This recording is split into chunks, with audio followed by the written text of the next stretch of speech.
Hi ಎಲ್ರಿಗೂ ನಮಸ್ಕಾರ. Welcome back to Shashi tech YouTube channel. ಇವತ್ತಿನ ಈ ಒಂದು ವಿಡಿಯೋದಲ್ಲಿ ಏನಂದ್ರೆ ಕೆಇಎ ಹೊರಡಿಸಿರ್ತಕ್ಕಂಥ ಸರ್ಕಾರದ ವಿವಿಧ ಮೂಲ ಹುದ್ದೆಗಳ ನೇಮಕಾತಿಗೆ ಸಂಬಂಧಿಸಿದಂತೆ ಕರ್ನಾಟಕ ಪರೀಕ್ಷಾ ಪ್ರಾಧಿಕಾರ, ಕರ್ನಾಟಕ ಎಕ್ಸಾಮಿನೇಷನ್ ಅಥಾರಿಟಿ ಅಂತಕ್ಕಂಥದ್ದು ಆನ್ಲೈನ್ ಮೂಲಕ ಅರ್ಜಿಗಳನ್ನು ಆಹ್ವಾನಿಸಲಾಗಿದೆ. ಇದರ ಬಗ್ಗೆ ಸಂಪೂರ್ಣವಾಗಿ ನಾವೀಗ ತಿಳಿದುಕೊಳ್ಳೋಣ. ಮೇಲೆ ತಿಳಿಸಿರುವಂತೆ ವಿವಿಧ ಹುದ್ದೆಗಳು ಯಾವ್ಯಾವು ಏನು ಎಂಬುದನ್ನು ಈ ವಿಡಿಯೋದಲ್ಲಿ ನಾವು ತಿಳ್ಕೊಂತ ಹೋಗೋಣ. ವಿಡಿಯೋ ಅಂತಕ್ಕಂಥದ್ದು ಸ್ವಲ್ಪ ಲೆಂತ್ ಆಗುತ್ತೆ, ದಯವಿಟ್ಟು ವಿಡಿಯೋನ ಪೂರ್ತಿಯಾಗಿ ನೋಡಿ. ಹಾಗಾದ್ರೆ ನಿಮಗೆ ಈ ಒಂದು ನೋಟಿಫಿಕೇಶನ್ ಅಂತಕ್ಕಂಥದ್ದು ಯಾವ ವಿವರವಾಗಿ ನಾನು ವಿವರಣೆ ಕೊಡ್ತಾ ಹೋಗ್ತೇನೆ. ಹಾಗಾಗಿ ವಿಡಿಯೋನ ಎಲ್ಲಿ ಸ್ಕಿಪ್ ಮಾಡದೆ ಸರಿಯಾದ ರೀತಿಯಲ್ಲಿ ನೋಡ್ತಾ ಹೋಗಿ. ನಿಮಗೆ ಯಾವ ಹುದ್ದೆಗಳು ಕರ್ನಾಟಕ ಸರ್ಕಾರ ಈ ಹಿಂದೆ ಏನು ಒಳ ಮೀಸಲಾತಿ ಮತ್ತು ವಯೋಮಿತಿ ಹೆಚ್ಚಳಕ್ಕೆ ಸಂಬಂಧಿಸಿದಂತಹ ಒಂದು ಕೆಲವು ಗೊಂದಲಗಳಿಂದ ಏನಿದ್ವು ಅವನ್ನೆಲ್ಲವನ್ನ ಸ್ಪಷ್ಟತೆಯನ್ನ ನೀಡಿ ಈಗ ರಾಜ್ಯ ಸರ್ಕಾರ ಅಂತಕ್ಕಂಥದ್ದು ಈ ಒಂದು ನೇಮಕಾತಿಗೆ ಚಾಲನೆಯನ್ನ ನೀಡಿದೆ. ರಾಜ್ಯ ಸರ್ಕಾರ ನೇಮಕಾತಿಗೆ ಚಾಲನೆ ನೀಡಿದ ನಂತರ ಈ ಒಂದು ಕೆಇಎ ಅಂದರೆ ಕರ್ನಾಟಕ ಪರೀಕ್ಷಾ ಪ್ರಾಧಿಕಾರ ಅಂತಕ್ಕಂಥದ್ದು 708 ಹುದ್ದೆಗಳಿಗೆ ಈ ಒಂದು ನೇಮಕಾತಿಗೆ ಅಧಿಸೂಚನೆಯನ್ನು ಹೊರಡಿಸಿದೆ. ಈ 708 ಹುದ್ದೆಗಳಲ್ಲಿ ಟಿಎ, FDA, ಲೈಬ್ರರಿ, ಸಂಚಾರಿ ನಿರೀಕ್ಷಕರು ಹಾಗೂ ಮತ್ತೆ ನಿರ್ವಾಹಕರು ಮತ್ತು ಸಹಾಯಕ ಲೆಕ್ಕಿಗ, ಸಹಾಯಕ ಕಿರಿಯ ಅಭಿಯಂತರರು ಮತ್ತು ಮಾರುಕಟ್ಟೆ ಮೇಲ್ವಿಚಾರಕರು ಅಂತಕ್ಕಂಥ ಇನ್ನು ಹಲವಾರು ಹುದ್ದೆಗಳಿಗೆ ನೇಮಕಾತಿಯನ್ನು ಶುರು ಮಾಡಿದೆ. ಇನ್ನು ಈ ಕೆಇಎ ಕರ್ನಾಟಕ ಪರೀಕ್ಷಾ ಪ್ರಾಧಿಕಾರ ಹೊರಡಿಸಿರ್ತಕ್ಕಂಥ 708 ಹುದ್ದೆಗಳಲ್ಲಿ ಪ್ರತ್ಯೇಕ ಅಂದರೆ ಕಲ್ಯಾಣ ಕರ್ನಾಟಕ ವಿಭಾಗಕ್ಕೆ ಕೆಲವು ಹುದ್ದೆಗಳು ಮತ್ತು ನಾನ್ ಕಲ್ಯಾಣ ಕರ್ನಾಟಕಕ್ಕೆ ಕೆಲವು ಹುದ್ದೆಗಳನ್ನು ಪ್ರತ್ಯೇಕವಾಗಿ ನೋಟಿಫಿಕೇಶನ್ನ ಬಿಡುಗಡೆ ಮಾಡಿದೆ. ಕಲ್ಯಾಣ ಕರ್ನಾಟಕೇತರ ಹುದ್ದೆಗಳಿಗೆ 387 ಹುದ್ದೆಗಳು ಹಾಗೂ ಕಲ್ಯಾಣ ಕರ್ನಾಟಕದ ಅಭ್ಯರ್ಥಿಗಳಿಗೆ 321 ಹುದ್ದೆಗಳನ್ನು ಅಂತಕ್ಕಂಥದ್ದನ್ನ ಈ ಕೆಇಎ ಅಂತಕ್ಕಂಥದ್ದು ಕರ್ನಾಟಕ ಪರೀಕ್ಷಾ ಪ್ರಾಧಿಕಾರ ಅಂತಕ್ಕಂಥದ್ದು ನೋಟಿಫಿಕೇಶನ್ ಬಿಡುಗಡೆ ಮಾಡಿರೋದನ್ನ ನಾವೀಗ ನೋಡ್ತಾ ಇದೀವಿ. ಕೆಇಎ ಹೊರಡಿಸಿರ್ತಕ್ಕಂಥ 708 ಹುದ್ದೆಗಳಲ್ಲಿ ಕಲ್ಯಾಣ ಕರ್ನಾಟಕೇತರ ಮತ್ತು ಕಲ್ಯಾಣ ಕರ್ನಾಟಕಕ್ಕೆ ಎಷ್ಟೆಷ್ಟು ಹುದ್ದೆಗಳಿವೆ, ಯಾವ್ಯಾವ ಹುದ್ದೆಗಳಿಗೆ ಎಷ್ಟೆಷ್ಟು ಪೋಸ್ಟ್ ಅಂತಕ್ಕಂಥದ್ದನ್ನ ನಾವು ಈ ಮುಂದಿನ ವಿಡಿಯೋದಲ್ಲಿ ನಾವು ತಿಳ್ಕೊತಾ ಹೋಗೋಣ. ಅದಕ್ಕಿಂತ ಮುಂಚೆ ಈ ಒಂದು ಕೆಇಎ ಹೊರಡಿಸಿರ್ತಕ್ಕಂಥ ಅಧಿಸೂಚನೆಗೆ ಯಾವ ರೀತಿ ಎಕ್ಸಾಮ್ ಇರುತ್ತೆ ಅನ್ನೋದನ್ನು ನಾವು ಮೊದಲು ತಿಳ್ಕೊತಾ ಹೋಗೋಣ. ಅದನ್ನು ಆಗಿಂದೇ ಯಾವ ಹುದ್ದೆಗಳಿಗೆ ಎಲ್ಲಿ ಎಷ್ಟು ಪೋಸ್ಟ್ಗಳಿವೆ ಅನ್ನೋದನ್ನ ನಾವು ತಿಳ್ಕೊತಾ ಹೋಗೋಣ. ಕೆಇಎ ಅಂತಕ್ಕಂಥದ್ದು ಕರ್ನಾಟಕ ಎಕ್ಸಾಮಿನೇಷನ್ ಬೋರ್ಡ್ ಅಂತಕ್ಕಂಥದ್ದು ಏನು ಮಾಡಿದೆ ಅಂದರೆ ಈ ಒಂದು ಪರೀಕ್ಷೆ ಅಂತಕ್ಕಂಥದ್ದನ್ನು OM ಆಧಾರಿತವಾಗಿ ಒಂದು ಎಕ್ಸಾಮನ್ನು ನಡೆಸ್ತಾ ಇದೆ. ಈ ಸತಿ ಏನಂದರೆ ಪ್ರತಿ ಪ್ರಶ್ನೆಗೆ 5 ಆಪ್ಷನ್ಗಳನ್ನು ನೀಡಲಾಗಿದೆ. ಈ ಮೊದಲು ಫಸ್ಟ್ಗೆ ಒಂದ್ಸಲ ಬಳಕೆ ಮಾಡಿದೆ, ಬಟ್ ಈ ಒಂದು ಎಕ್ಸಾಮ್ನಿಂದ ಮತ್ತೆ ಅದನ್ನು ಒಂದು 5 ಬಹು ಆಯ್ಕೆ ಈ ಮೊದಲು ಏನಂದರೆ 4 ಆಯ್ಕೆಗಳನ್ನು ನೀಡಲಾಗ್ತಿತ್ತು. ಈಗೇನೆಂದರೆ 5 ಆಯ್ಕೆಗಳನ್ನು ಈ ಒಂದು ಕರ್ನಾಟಕ ಪರೀಕ್ಷಾ ಪ್ರಾಧಿಕಾರ ಅಂತಕ್ಕಂಥದ್ದು ನೀಡಿದೆ. 5 ಆಪ್ಷನ್ಗಳನ್ನು ನೀಡಲಾಗಿದೆ. ಈ ಮೊದಲು 4 ಆಯ್ಕೆಗಳನ್ನು ನೀಡಲಾಗ್ತಿತ್ತು.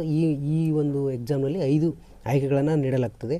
ನಿಮಗೆ ಯಾವುದಾದ್ರೂ ಒಂದು ಉತ್ತರ ಏನಾದರೂ ನಿಮಗೆ ಗೊತ್ತಿಲ್ಲ ಅಂದರೆ 5ನೇ ಒಂದು ವೃತ್ತವನ್ನು ಭರ್ತಿ ಮಾಡಬೇಕಾಗುತ್ತೆ. ಕೆಇಎ ನೀಡಿರ್ತಕ್ಕಂಥ 5 ಆಪ್ಷನ್ಗಳಲ್ಲಿ ನಿಮಗೆ ಸರಿಯಾದ ಉತ್ತರ ಏನಾದರೂ ಗೊತ್ತಿತ್ತಂದರೆ ನಿಮಗೆ ಯಾವ ಆಪ್ಷನ್ ಅಂದರೆ ಯಾವುದು ABCDE ಅಂತಕ್ಕಂಥದ್ದು ಆಪ್ಷನಲ್ಲಿ ಯಾವುದು ಗೊತ್ತಿರುತ್ತೋ ಆ ಒಂದು ವೃತ್ತಕ್ಕೆ ನೀವು ಟಿಕ್ ಮಾಡಬೇಕಾಗುತ್ತೆ. ನಿಮಗೆ ಏನಾದರೂ ಒಂದು ಪಕ್ಷ ಉತ್ತರ ಗೊತ್ತಿಲ್ಲ, ನಮಗೇನಿದು ಇದ್ರ ಬಗ್ಗೆ ಗೊತ್ತಾಗ್ತಿಲ್ಲ ಅಂದರೆ 5ನೇ ಆಪ್ಷನ್ನ ನಮಗೆ ಗೊತ್ತಿಲ್ಲ ಅಂತಕ್ಕಂಥ ಒಂದು ಆಪ್ಷನ್ನ ಕೊನೆಯ ಆಪ್ಷನ್ಗೆ ನೀವು ವೃತ್ತವನ್ನು ಟಿಕ್ ಮಾಡಿ ಬರಬೇಕಾಗುತ್ತೆ.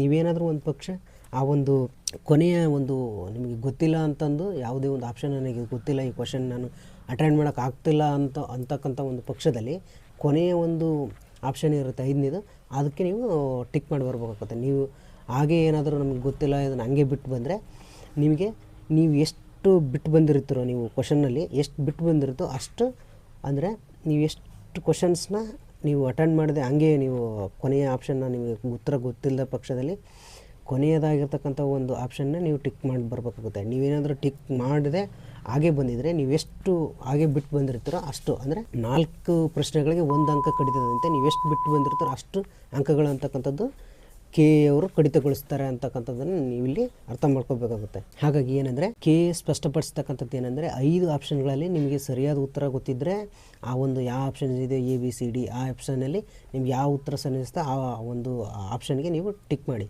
ನಿಮ್ಗೆ ಏನಾದರೂ ಒಂದು ಪಕ್ಷ ನಿಮಗೆ ಆ ಆನ್ಸರ್ಗೆ ನಮ್ಗೆ ಗೊತ್ತಿಲ್ಲ ಅಂದ ಪಕ್ಷದಲ್ಲಿ ಹಾಗೆ ಮಾತ್ರ ಬರೋಕ್ಕೋಗ್ಬೇಡಿ. ಯಾಕಂದರೆ ಆ ಒಂದು ನೀವು ಬಿಟ್ಟು ಬಂದಿರತಕ್ಕಂತಹ ಒಂದು ಆಪ್ಷನ್ಗಳಿಗೆ ನೀವು ಎಷ್ಟು ಬಂದಿರ್ತೀರೋ ಅಷ್ಟು ಅಂಕಗಳನ್ನು 4 ಪ್ರಶ್ನೆಗಳಿಗೆ 1 ಅಂಕ ಕಡಿತದಂತೆ ಅಷ್ಟು ಅಂಕಗಳನ್ನು ನಿಮಗೆ ಕಡಿತ ಮಾಡ್ತಾ ಹೋಗ್ತಾರೆ. ಹಾಗಾಗಿ ನಿಮಗೇನಾದರೂ ಆ ಒಂದು ಪ್ರಶ್ನೆಗೆ ನಿಮಗೆ ಉತ್ತರ ಗೊತ್ತಿಲ್ಲ ಅಂದ ಪಕ್ಷದಲ್ಲಿ ಕೊನೆಯದಾಗಿರ್ತಕ್ಕಂಥ ಒಂದು ಆಪ್ಷನ್ ಇರುತ್ತೆ, ಗೊತ್ತಿಲ್ಲ ಯಾವುದು ಗೊತ್ತಿರಲಿಲ್ಲದೆ ಆ ಒಂದು ಆಪ್ಷನ್ನ ನೀವು ಟಿಕ್ ಮಾಡಿ ಬರಬೇಕಾಗುತ್ತೆ. ಇನ್ನು ಈ ಕೆಇಎ ಹೊರಡಿಸಿರ್ತಕ್ಕಂಥ ಒಂದು ಈ ಎಕ್ಸಾಮಿನೇಷನ್ ಪ್ಯಾಟರ್ನ್ಗೆ ಬರೋದಾದರೆ ಈ ಒಂದು ಏನು ಕೆಇಎ ಹೊರಡಿಸಿದ್ರೆ 8 ವಿವಿಧ ಹುದ್ದೆಗಳು ಅಂದರೆ ಬೆಂಗಳೂರು ಅಭಿವೃದ್ಧಿ ಪ್ರಾಧಿಕಾರ ಆಗಿರ್ತಕ್ಕಂಥದ್ದಾಗಿರ್ಬೋದು, ಕರ್ನಾಟಕ ಸೋಪ್ಸ್ ಆ್ಯಂಡ್ ಡಿಟರ್ಜೆಂಟ್ನಲ್ಲಾಗಿರ್ಬೋದು, ಮತ್ತು ರಾಜೀವ್ ಗಾಂಧಿ ಆರೋಗ್ಯ ವಿಶ್ವವಿದ್ಯಾಲಯದಲ್ಲಿ, ಮತ್ತು ಕಲ್ಯಾಣ ಕರ್ನಾಟಕ ಮತ್ತು ವಾಯುವ್ಯ ಕರ್ನಾಟಕ ಕೃಷಿ ಮತ್ತು ತಾಂತ್ರಿಕ, ಹೀಗೆ ಇನ್ನೂ ಉಳಿದಿರ್ತಕ್ಕಂಥ ವಿವಿಧ ಹುದ್ದೆಗಳಿಗೆ ಏನು ಎಕ್ಸಾಮ್ ಅಂತಕ್ಕಂಥದ್ದನ್ನು ಒಂದೇ ರೀತಿಯಲ್ಲಿ ಒಂದೇ ಎಕ್ಸಾಮ್ನ ನಡೆಸಲು ಈ ಒಂದು KE ಕರ್ನಾಟಕ ಪರೀಕ್ಷಾ ಪ್ರಾಧಿಕಾರ ಅಂತಕ್ಕಂಥದ್ದು ಮುಂದಾಗಿದೆ.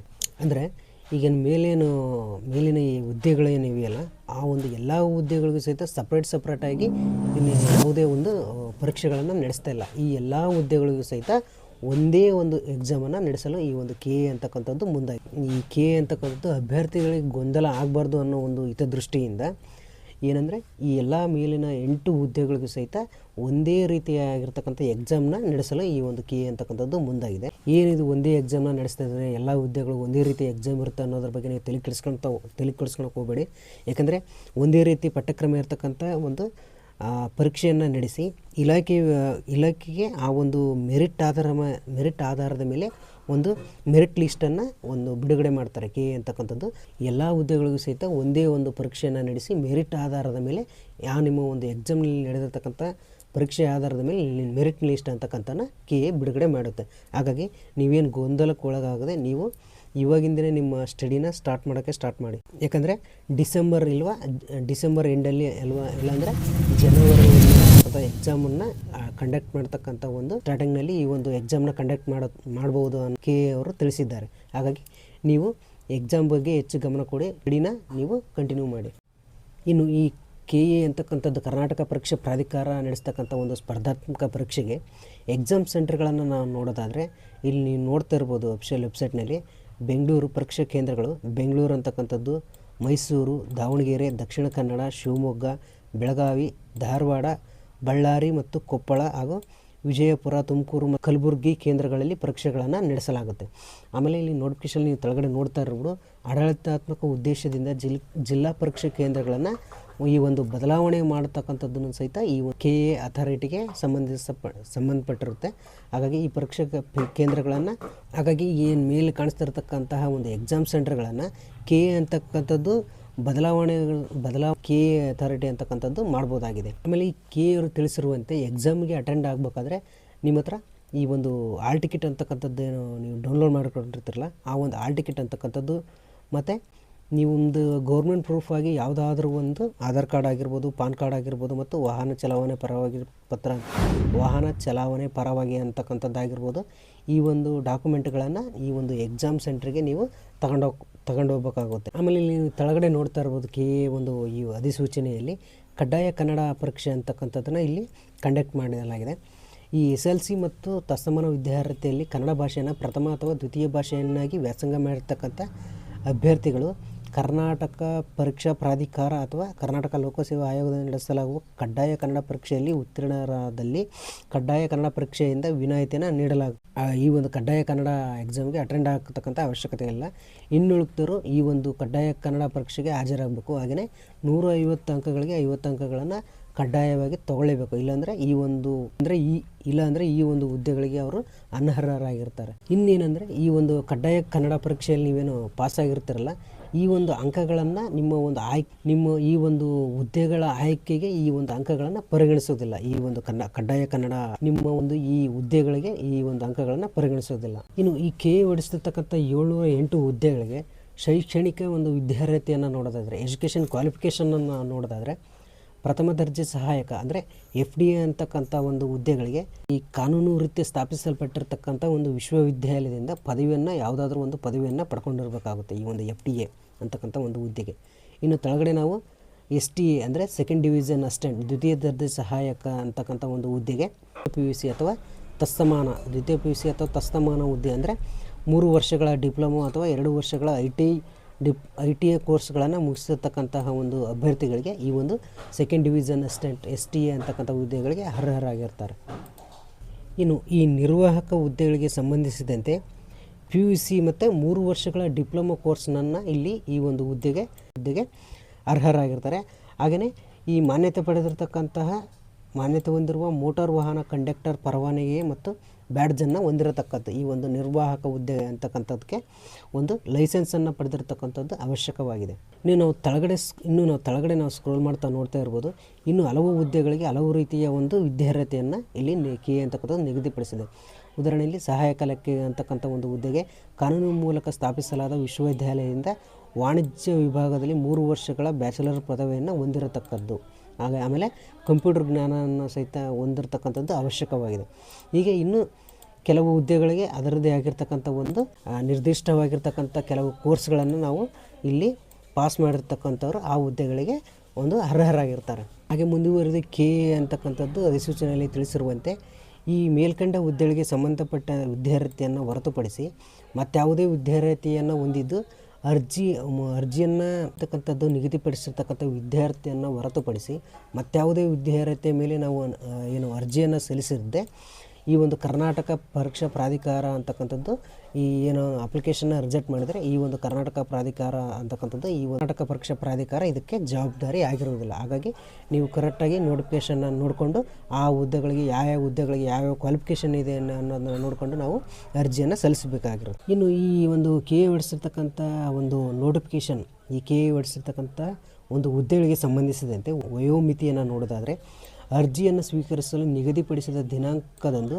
ಅಂದರೆ ಕನಿಷ್ಠ 18 ವರ್ಷಗಳು ತುಂಬಿರತಕ್ಕದ್ದು ಹಾಗೂ ಈ ಕೆಳಕಂಡ ವಯೋಮಿತಿಯನ್ನು ಮೀರಿರಬಾರದು. ಈ ಒಂದು ಅರ್ಜಿ ಶುಲ್ಕ ಅಂತಕ್ಕಂಥದ್ದನ್ನು ಆನ್ಲೈನ್ ಮುಖಾಂತರ ನಾವು ಪೇ ಮಾಡಬೇಕಾಗುತ್ತೆ. ಇನ್ನು ಯಾವುದೇ ರೀತಿಯ ಒಂದು ಚಾನಲ್ ಮೂಲಕ ಅಥವಾ ಡಿ ಡಿ ಮೂಲಕ ಒಂದು ಬ್ಯಾಂಕ್ನಲ್ಲಿ ಹೋಗಿ ಡಿ ಡಿ ಕಟ್ಟುವಂತಕ್ಕಂಥದ್ದು ಅವಶ್ಯಕತೆ ಇರೋದಿಲ್ಲ. ಇದು ಆನ್ಲೈನ್ ಪೇ ಆಗಿರುತ್ತೆ. ಹಾಗಾಗಿ ಆನ್ಲೈನ್ ಮೂಲಕನೇ ಈ ಒಂದು ಎಕ್ಸಾಮ್ ಫೀಸನ್ನ ನಾವು ಕಟ್ಟಬೇಕಾಗಿರುತ್ತೆ. ಮೇನ್ ಏನಂದರೆ ಈ ಒಂದು ಆನ್ಲೈನ್ ಫೀಸನ್ನ ನಾವು ಪೇ ಮಾಡಬೇಕಾದ್ರೆ ಒಂದು ಸತಿ ನೀಟಾಗಿ ನಾವು ನೋಡ್ಕೊಳ್ಬೇಕಾಗುತ್ತೆ. ಯಾವ ಥರ ಏನು ಅರ್ಜಿ ಎಲ್ಲಿ ಏನು ತಪ್ಪಾಗಿದೆಯೋ ಏನು ಹೆಸರು ಅಥವಾ ಡೇಟ್ ಆಫ್ ಬರ್ತು ಆಮೇಲೆ ನಿಮ್ದು ಏನೇ ಒಂದು ಡಾಕ್ಯುಮೆಂಟ್ ಪ್ರಕಾರ ಏನೇನು ಇದೆಯೋ ಅನ್ನೋದನ್ನು ನಾವು ಒಂದು ಸತಿ ನೀಟಾಗಿ ನೋಡಿಕೊಂಡು ಆಮೇಲೆ ಈ ಒಂದು ಆನ್ಲೈನ್ ಫೀಸನ್ನು ನಾವು ಪೇ ಮಾಡಬೇಕಾಗುತ್ತೆ. ಯಾಕಂದರೆ ಈ ಒಂದು ಪೇ ಮಾಡಿದ ನಂತರ ಯಾವುದೇ ಕಾರಣಕ್ಕೂ ಈ ಒಂದು ಕರ್ನಾಟಕ ಪರೀಕ್ಷಾ ಪ್ರಾಧಿಕಾರ ಅಂತಕ್ಕಂಥದ್ದು ಈ ಒಂದು ಅಮೌಂಟ್ನ ನಿಮಗೆ ರಿಫಂಡ್ನ ಮಾಡೋದಿಲ್ಲ. ಫೀಸ್ನ ಪೇ ಮಾಡಬೇಕಾದ್ರೆ ನಾವು ಒಂದು ಸತಿ ನೋಡಿಕೊಂಡು ಆಮೇಲೆ ಈ ಒಂದು ಫೀಸ್ನ ನಾವು ಪೇ ಮಾಡಬೇಕಾಗುತ್ತೆ. ಇನ್ನು ಈ ಕೆ ಎ ಹೊಡಿಸಿರ್ತಕ್ಕಂಥ ವಿವಿಧ ಹುದ್ದೆಗಳಿಗೆ ಸಂಬಂಧಿಸಿದಂಥ ನೋಟಿಫಿಕೇಷನ್ನ ನೋಡ್ತಾ ಇರ್ಬೋದು. ಈ ಹುದ್ದೆಗಳಿಗೆ ನಾವು ಇಂಪಾರ್ಟೆಂಟ್ ನಾವು ನೋಡೋದಾದರೆ ಈ ಒಂದು ಆನ್ಲೈನ್ ಮೂಲಕ ಅರ್ಜಿಯನ್ನು ಸಲ್ಲಿಸಲು ಈಗಾಗಲೇ ಅರ್ಜಿ ಸಲ್ಲಿಕೆ ಪ್ರಾರಂಭವಾಗಿದೆ. ಆಮೇಲೆ ಆನ್ಲೈನ್ ಮುಖಾಂತರ ಈ ಒಂದು ಅರ್ಜಿಯನ್ನು ಸಲ್ಲಿಸಲು ಕೊನೆಯ ದಿನ ಬಂದುಬಿಟ್ಟು 10/11/2025 ಆಗಿರುತ್ತೆ. ಆಮೇಲೆ ಈ ಒಂದು ಅರ್ಜಿಯನ್ನು ಸಲ್ಲಿಸಿದ ನಂತರ ಈ ಒಂದು ಅರ್ಜಿಗೆ ಶುಲ್ಕವನ್ನು ಕಟ್ಟಲು ನಮಗೆ 11/11/2025 ಈ ಒಂದು ಶುಲ್ಕವನ್ನು ಕಟ್ಟಲು ನಮಗೆ ಟೈಮನ್ನು ಕೊಟ್ಟಿದ್ದಾರೆ. ಈ ಒಂದು ಕೆ ಎ ವೆಬ್ಸೈಟ್ನವರು 9/10/2025 ಈ ಒಂದು ಆನ್ಲೈನ್ ಅಪ್ಲಿಕೇಶನ್ ಅಂತಕ್ಕಂಥದ್ದನ್ನ ಹಾಕಲು ಸ್ಟಾರ್ಟ್ ಆಗಿದೆ. ಆನ್ಲೈನ್ ಅರ್ಜಿಯನ್ನು ಸಲ್ಲಿಸಲು ಕೊನೆಯ ದಿನಾಂಕ 10/11/2025 ಮತ್ತು ಅರ್ಜಿಯ ಶುಲ್ಕವನ್ನು ನಾವು ಪಾವತಿ ಮಾಡಲು ಕೊನೆಯ ದಿನಾಂಕ 11/11/2025 ಆಗಿರುತ್ತೆ.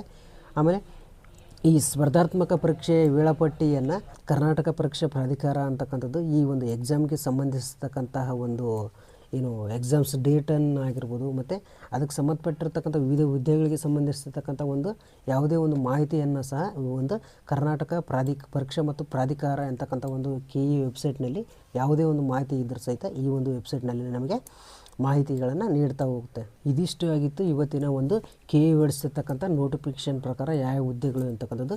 ಮುಂದಿನ ಒಂದು ವಿಡಿಯೋದಲ್ಲಿ ನಾನು ಯಾವ್ಯಾವ ಹುದ್ದೆಗಳು ಯಾವ್ಯಾವ ಅಂದರೆ ಕಲ್ಯಾಣ ಕರ್ನಾಟಕ ಎಷ್ಟು ಮತ್ತು ನಾನ್ ಹೈದರಾಬಾದ್ ಅಂದರೆ ಕಲ್ಯಾಣ ಕರ್ನಾಟಕ ಎಷ್ಟು ಮತ್ತು ಕಲ್ಯಾಣ ಕರ್ನಾಟಕಕ್ಕೆ ಎಷ್ಟು ಹುದ್ದೆಗಳಿವೆ ಇಷ್ಟು ಆಗಿತ್ತು ಇವತ್ತಿನ ಈ ಒಂದು ಕೆ ಎ ಹೊಡಿಸ್ತಕ್ಕಂಥ 708 ಹುದ್ದೆಗಳಿಗೆ ಸಂಬಂಧಿಸಿರ್ತಕ್ಕಂಥ ಒಂದು ನೋಟಿಫಿಕೇಷನ್ ಆಗಿತ್ತು. ಮುಂದಿನ ವಿಡಿಯೋದಲ್ಲಿ ನಾವು ಈ ಒಂದು 708 ಹುದ್ದೆಗಳಿಗೆ ಅಂದರೆ ಎಚ್ ಕೆ ವಿಭಾಗಕ್ಕೆ ಎಷ್ಟು ಹುದ್ದೆಗಳಿವೆ ಮತ್ತು ನಾನ್ ಎಚ್ ಕೆ ವಿಭಾಗಕ್ಕೆ ಎಷ್ಟು ಹುದ್ದೆಗಳಿವೆ ಹಾಗೆಯೇ ಮುಂದಿನ ವಿಡಿಯೋದಲ್ಲಿ ನಾವು ಈ 8 ವಿಭಾಗದ ಹುದ್ದೆಗಳೇನಿವೆ ಆ 8 ವಿಭಾಗದ ಹುದ್ದೆಗಳಿಗೆ ಯಾವ ವಿಭಾಗಕ್ಕೆ ಎಷ್ಟೆಷ್ಟು ಪೋಸ್ಟ್ಗಳಿವೆ ಅನ್ನೋದನ್ನು ನಾನು ಸವಿವರವಾಗಿ ಮುಂದಿನ ವಿಡಿಯೋದಲ್ಲಿ ನಿಮಗೆ ತಿಳಿಸ್ಕೊಡ್ತಾ ಇದ್ದೀನಿ. ಇದಿಷ್ಟು ಆಗಿತ್ತು ಇವತ್ತಿನ ಈ ಒಂದು ವಿಡಿಯೋ ನಿಮಗೆ ಅರ್ಥ ಆಗಿದೆ ಅಂದ್ಕೊತೀನಿ. ಮುಂದಿನ ವಿಡಿಯೋದಲ್ಲಿ ನಾನು ಯಾವ್ಯಾವ ವಿಭಾಗದಲ್ಲಿ ಎಷ್ಟೆಷ್ಟು ಪೋಸ್ಟ್ಗಳು ಖಾಲಿವೆ ಎಂಬುದನ್ನು ಎಚ್ ಕೆ ಮತ್ತು ನಾನ್ ಎಚ್ ಕೆ ಎರಡೂ ರೀತಿಯಾಗಿ ನಾನು ನಿಮಗೆ ಮಾಹಿತಿಯನ್ನು ಕೊಡ್ತಾ ಹೋಗ್ತೀನಿ. ಇಲ್ಲಿವರೆಗೂ ಈ ಒಂದು ವಿಡಿಯೋನ ನೋಡೋದಕ್ಕೆ ಥ್ಯಾಂಕ್ ಯು ಸೋ ಮಚ್.